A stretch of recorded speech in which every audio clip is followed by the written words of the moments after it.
தனியார் பள்ளிகளில் யுகேஜி வகுப்பு தமிழ் நூலில் நிலா நிலா ஓடிவா என்ற பாடலில் மதம் சார்ந்த வார்த்தை இடம்பெற்றிருப்பதற்கு பெற்றோர்கள் மற்றும் கல்வியாளர்கள் கடும் எதிர்ப்பு தெரிவித்துள்ளனர்.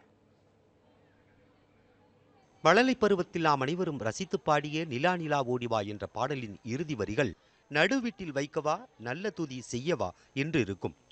ஆனால் தற்போது சில தனியார் பள்ளிகளில் யுகேஜி வகுப்பு 1ஆம் பருவத்திற்கான பாடநூலில் இடம்பெற்றுள்ள நிலா நிலா ஓடிவா பாடலில் ஈசன் முன்னால் வைக்கவா இனிய துதி செய்யவா என்று இடம்பெற்றிருக்கிறது. ஈசன் என்ற சொல் சிவன் என அர்த்தமாவதால் பல்வேறு மதத்தினர் ஒன்றாக அமர்ந்து பயிலக்கூடிய வகுப்பறையில் மதத்தை புகுத்தக்கூடிய முயற்சியாக இது பார்க்கப்படுகிறது. எனவே பெற்றோர்கள் தரப்பிலிருந்து சிலர் எதிர்ப்பு தெரிவித்து இந்த நூல்களை திரும்ப பெற வேண்டும் என கூறுகின்றனர்.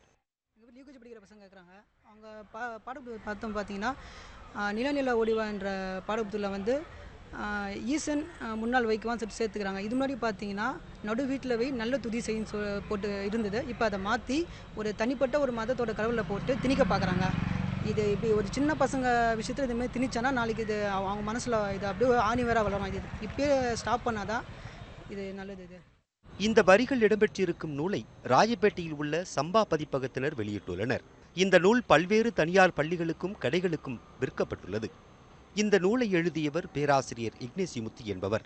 நூலை எழுதியவரிடம் இது குறித்து கேட்டபோது ஈசன் என்ற சொல்லுக்கு சிவன் என்ற அர்த்தம் இருப்பது தனக்கு தெரியாது என்றும் ஈசன் என்பது கடவுளை குறிக்கக்கூடிய பொதுவான சொல் என நினைத்ததாகவும் தெரிவிக்கிறார். இந்த பாடலில் மதம் சார்ந்த ஒரு குறியீடு வந்திருப்பதற்கான விளக்கத்தை நூலை பதிப்பித்திருந்த சம்பா பதிப்பகத்தினர் நாம் கேட்டிருந்தோம். கேமரா முன்பு வந்து பதில் தர முன் வராத அவர்கள் சில காரணங்களை குறிப்பிட்டிருக்கிறார்கள். சம்பா பதிப்பகத்தினுடைய இயக்குனர் குப்புசாமி மற்றும் அந்த நூலை எழுதிய எழுத்தாளர் இக்னேஷ் முத்து ஆகிய இருவரிடமும் தொடர்பு கொண்டு பேசினோம். அவர்கள் தெரிவித்தது என்னவென்றால் ஈசன் என்ற சொல் நோக்கத்துடன் எழுதப்பட்ட சொல் அல்ல என்றும் பொதுவாக கடவுள் என்பதை குறிக்கும் என்ற நோக்கிலேயே தான் தாங்கள் இதனை எழுதியதாகவும் தெரிவித்திருக்கிறார்கள். எனினும் கூட இந்த வார்த்தை பிரயோகத்தின் காரணமாக ஒரு குறிப்பிட்ட சமூகத்தினுடைய உணர்வுகள் பாதிக்கப்பட்டால் இந்த வார்த்தையை உடனே நீக்குவதாகவும் இனி வரக்கூடிய நூல்களில் இது போன்ற வார்த்தை இருக்காது என்ற உறுதியையும் அவர்கள் நமக்கு அளித்திருக்கிறார்கள்.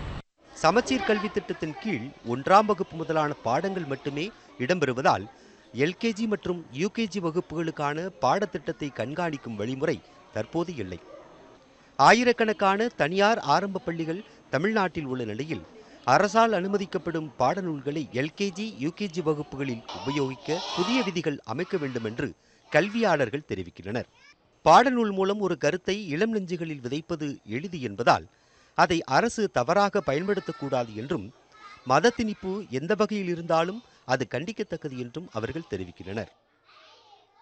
ஐயத்திற்கு வழிவகுக்காமல் பொதுவாக எந்த விதமான கடவுளையும் வலியுறுத்தி திணிக்காமல் எந்த ஒரு மதத்தையும் இனத்தையும் சமயத்தையும் வலியுறுத்தி திணிக்காமல் ஒரு பொதுவாக அமைவது நல்லது. பள்ளி குழந்தைகளை இன்னைக்கு விதைக்கப்பட வேண்டிய விதைதான் நாளைக்கு மிகப்பெரிய இந்தியா என்பது ஒரு பன்முகத்தன்மை கொண்ட நாடு. எல்லா மதத்தோரும் எல்லா இனத்தோரும் வாழ்ந்து ஒருதாய் மக்கள் என வாழக்கூடிய நாடு. அவர்களுக்கு தகுந்தார்வரை நல்ல பண்பாட்டையும் கலாச்சாரத்தையும் இன உணர்வையும் கற்றுக் கொடுக்க வேண்டிய வகையிலே பாடப்புத்தகங்கள் அதில் மொழி பாடப்புத்தகங்கள் அமைய வேண்டும் என்பது என்னுடைய கருத்து. பள்ளி படிப்புக்கும் மதிப்பெண்களுக்கும் அதிக முக்கியத்துவம் கொடுக்கும் நமது கல்வி முறையில் பாடநூல்களில் இடம்பெறக்கூடிய கருத்துக்கள் அறிவியல் பூர்வமானதாகவும் அரசியல் சாசன சட்டம் வலியுறுத்தும் ஜனநாயக மதச்சார்பின்மை மாண்புகளை எடுத்துரைப்பதாகவும் இருக்க வேண்டும் என்பதே அனைவரது எதிர்பார்ப்பாகும். ஒளிப்பதிவாளர் செந்திலுடன் சாரதா, நியூஸ் 18 தமிழ்நாடு.